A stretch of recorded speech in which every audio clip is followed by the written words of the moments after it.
All right, get ready. We're going deep on daring leadership today. You know, the one you picked, I got a whole bunch of excerpts from Brené Brown's Dare to Lead from you. Seems like you're ready to figure out this whole vulnerability and courage thing at work, huh? Well, yeah, it's a great choice, that's for sure.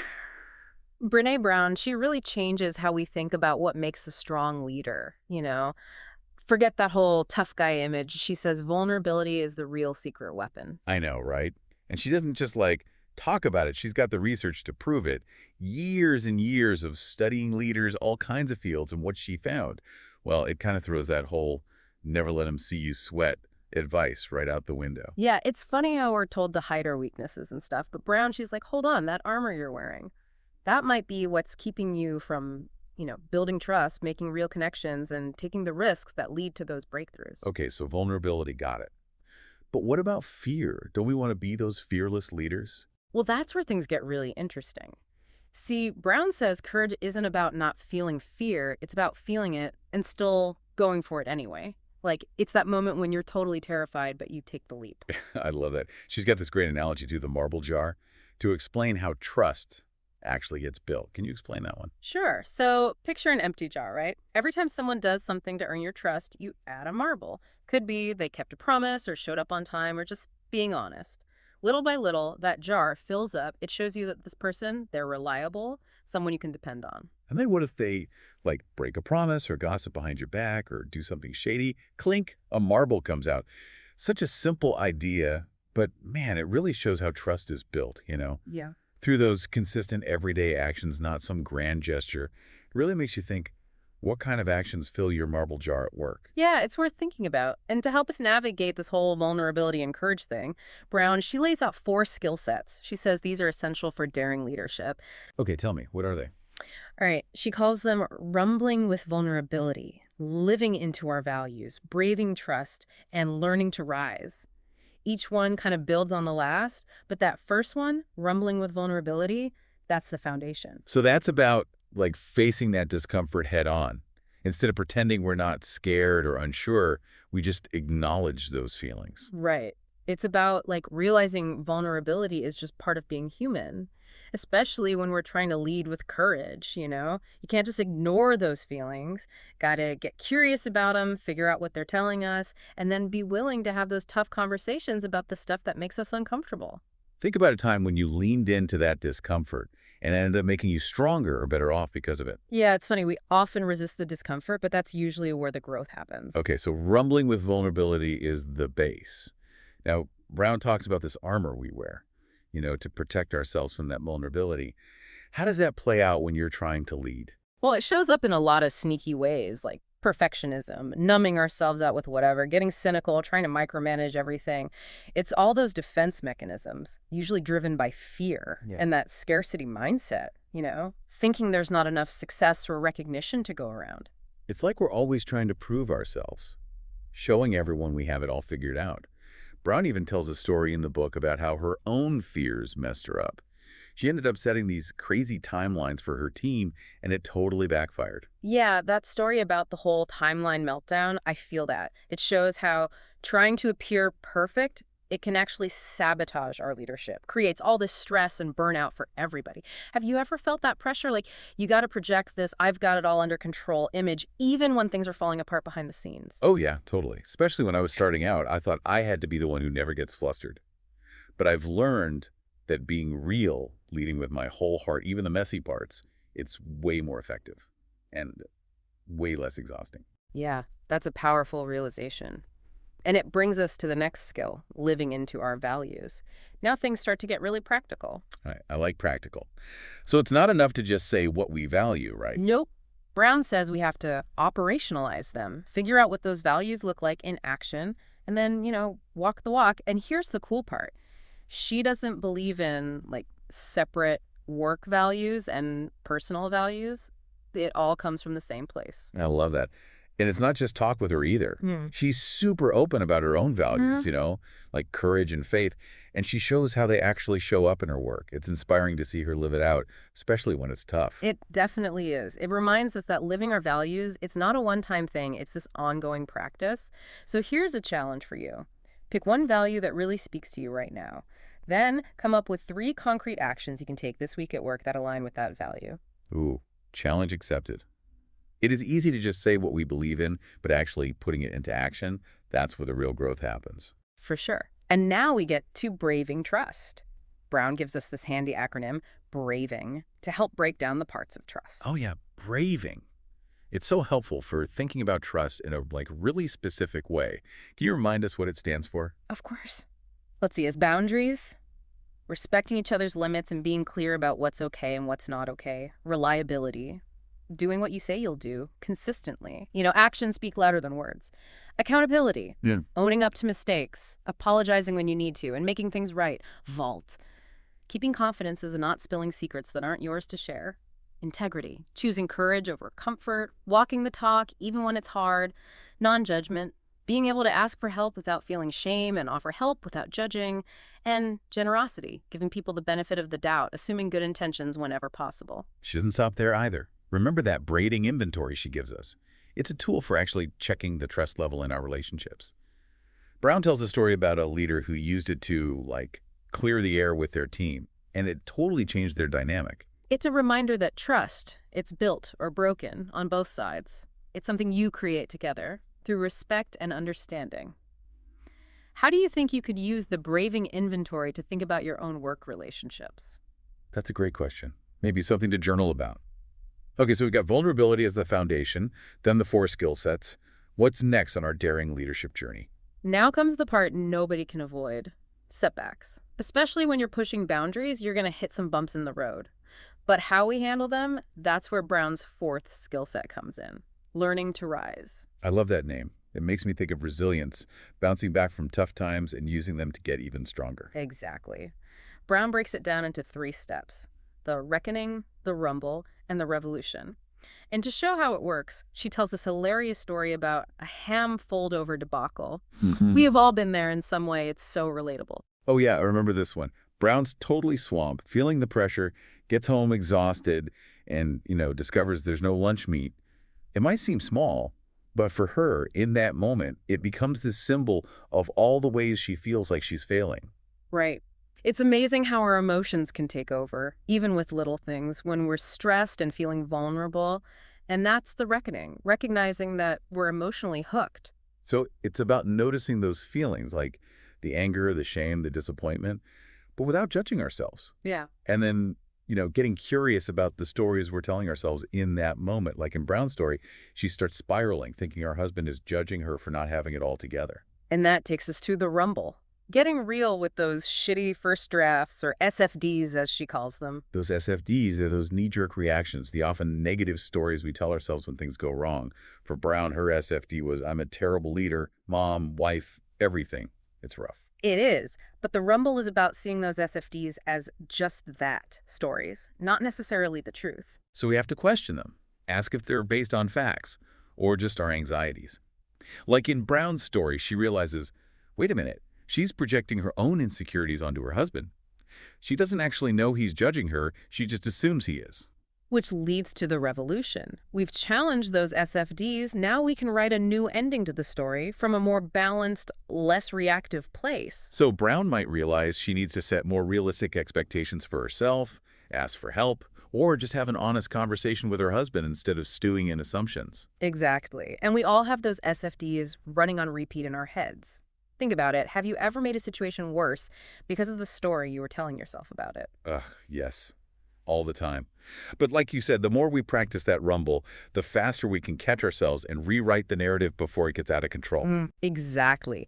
Welcome back. We're picking up our deep dive into Dare to Lead. When we left off, we were talking about those 4 skill sets, right? For building courageous leadership. But how do we, take all that and actually build that unshakable confidence, that inner strength to really show up as those daring leaders?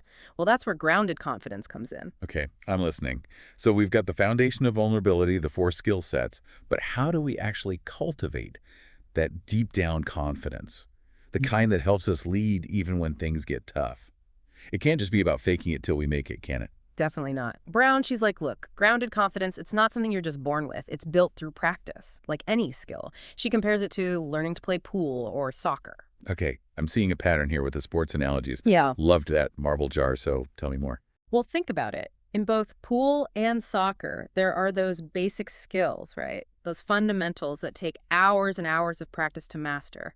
Like with pool, it's that perfect stroke, hitting the cue ball just right with the right force and spin. And in soccer, it's ball control, being able to dribble, pass, shoot, all with precision. Yeah, and none of that sounds super glamorous or anything, but it's essential if you want to be good at those sports. Exactly. And that's Brown's point. The skills of, rumbling with vulnerability, living into our values, braving trust, and learning to rise, they might not seem as flashy as like charisma or giving a killer presentation, but they're the foundation of daring leadership, the bedrock. So just like an athlete needs to drill those fundamentals, we need to practice these courage-building skills if we want to develop that grounded confidence. Exactly. It's about being curious, trying things out, and yeah, even messing up sometimes. Brown reminds us that getting comfortable with vulnerability, it doesn't mean it's going to feel easy. But the more we lean into it, the more we build up that muscle memory, that inner strength to handle those tough spots. It's like cultivating that voice inside that says, this is hard, but I can do hard things. Man, I love that. And I think it's especially important for leaders to model that kind of grounded confidence. Yeah. Gives everyone else permission to be real, too. Totally. When leaders are willing to be authentic, acknowledge their struggles, even ask for help sometimes, it creates this ripple effect, builds a culture where everyone feels safe to take risks, share ideas, and learn from their mistakes without being judged. Brown talks a lot about curiosity, too, as a key part of grounded confidence. She even says it's an act of courage. Why is that? Well, because real curiosity, it often means stepping outside our comfort zone, asking those questions that might challenge what we think we know, or maybe even make us a little uncomfortable. It means being open to ideas that are totally different from our own. And that can be scary, especially in a work culture that's all about having the answers and being in control. It can, definitely, but the research is pretty fascinating. It links curiosity to all kinds of good stuff. Creativity, problem solving, better learning, even a better memory. So by embracing curiosity, we're not just building courage, we're actually getting smarter, more innovative. Now, that's a win-win. Yeah. So how can we bring more curiosity into our work lives? Got any practical tips? For sure. One simple thing is to make an effort to ask more questions, even and maybe especially in those situations where we think we've got it all figured out. Another is to seek out people who have different experiences, different backgrounds, and really listen to what they have to say, even if it challenges our own views. So good. And I think it's important to remember that curiosity applies to ourselves, too. Getting curious about our own emotions, our motivations, our behaviors, especially when we're facing a challenge or a setback. Absolutely. Self-reflection, it's like a superpower when it comes to grounded confidence and, navigating those learning to rise moments we talked about earlier. Speaking of challenges, let's talk about a big one. Giving and receiving feedback. It's something we all deal with at work, but man, it can be such a minefield. All that potential for conflict, hurt feelings. How does daring leadership help us navigate that? It's definitely tricky, but Brown offers some really good guidance. She's got this readiness checklist to help us approach feedback conversations with more courage and compassion. Oh, I love a good checklist. What are some of the questions on it? Well, before we even start talking, she says to ask ourselves, am I ready to sit next to you rather than across from you? It's about shifting from like that adversarial mindset to a collaborative one. Am I willing to put the problem in front of us, not between us? Focus on the issue, not making it personal or blaming the other person? Am I ready to stay curious about your perspective, even if I don't agree with it? Really listening to understand, not just waiting for my turn to talk. Am I ready to acknowledge what you do well, instead of just picking apart your mistakes? Recognizing strengths and areas for growth. Am I ready to recognize your strengths and how you can use them to address your challenges? Offering support, encouragement, not just criticism. Am I ready to hold you accountable without shaming or blaming, setting clear expectations, but still being respectful and understanding? And finally, am I open to owning my part? This one's huge. It's about taking responsibility for our actions and realizing feedback. It goes both ways. Wow, that's a powerful checklist. It really encourages us to come to the table with empathy, openness, and, really wanting to help the other person grow. And these principles apply to receiving feedback too, right? Absolutely. Brown says even if the person giving the feedback isn't doing it in the best way, we can still choose how we receive it.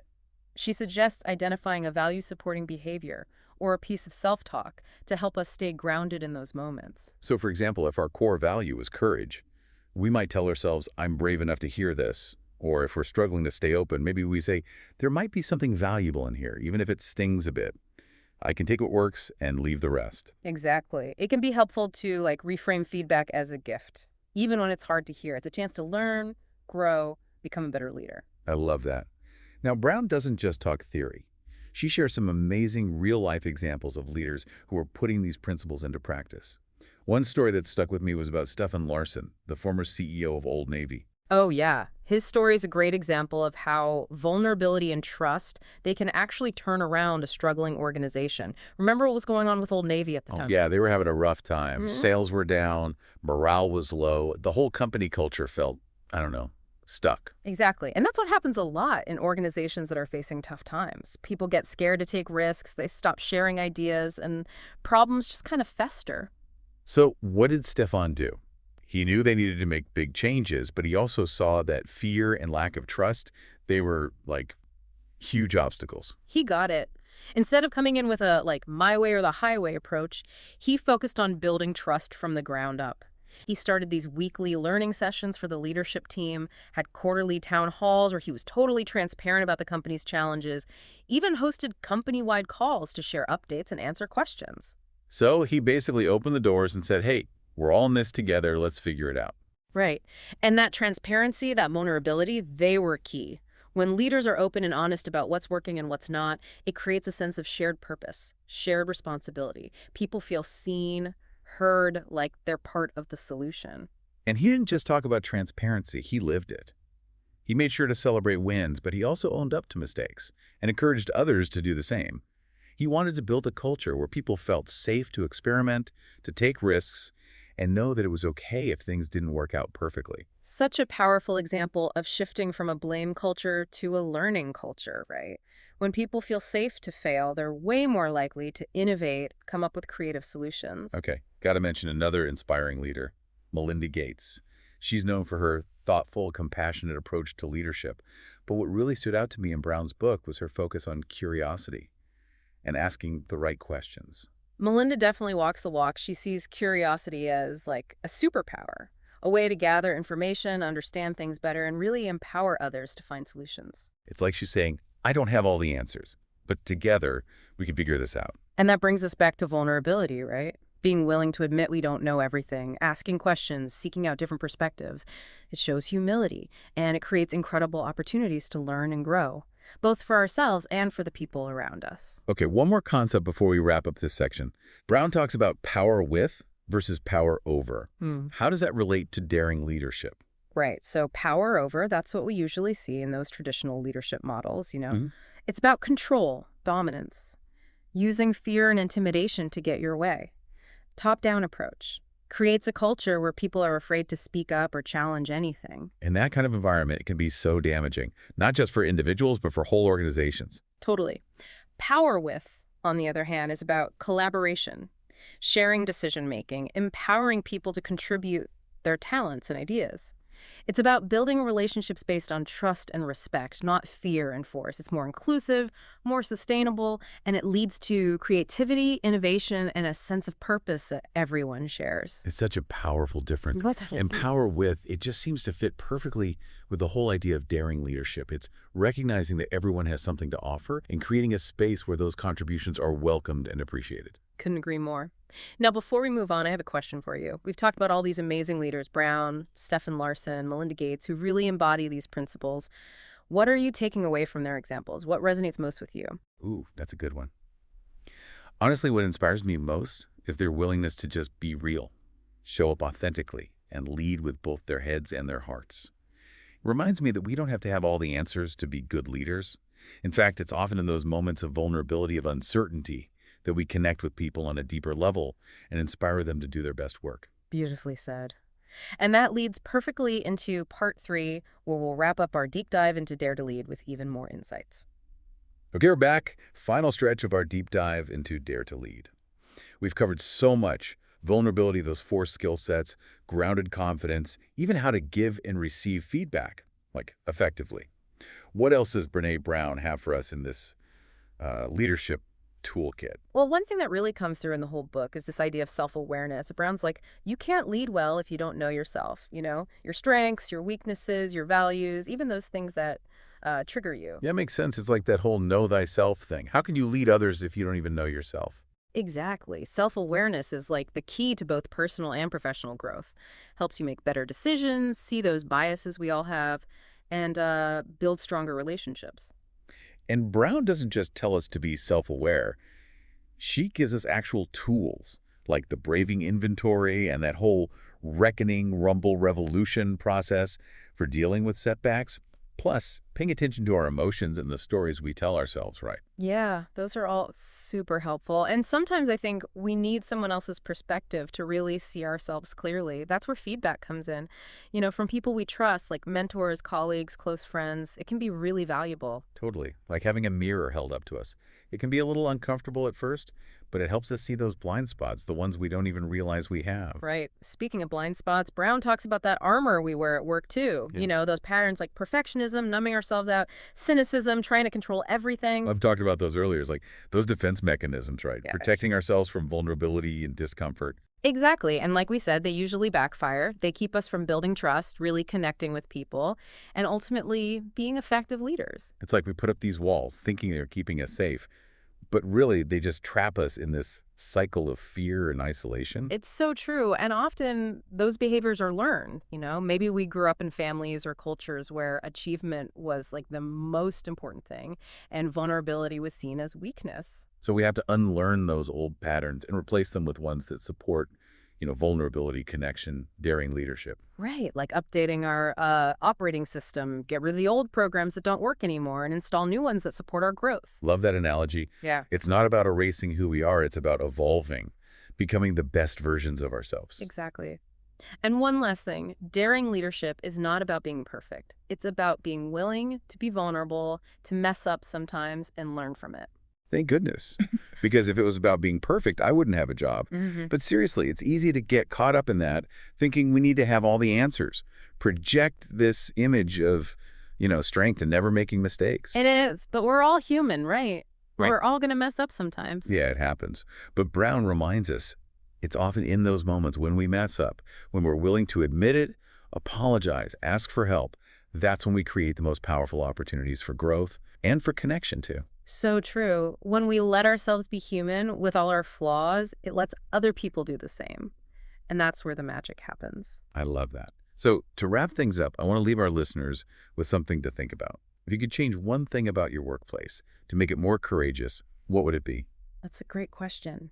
And remember, building courage is a journey. It's those small daily choices to show up authentically, practice those daring leadership skills, and embrace that power of vulnerability. Couldn't have said it better myself.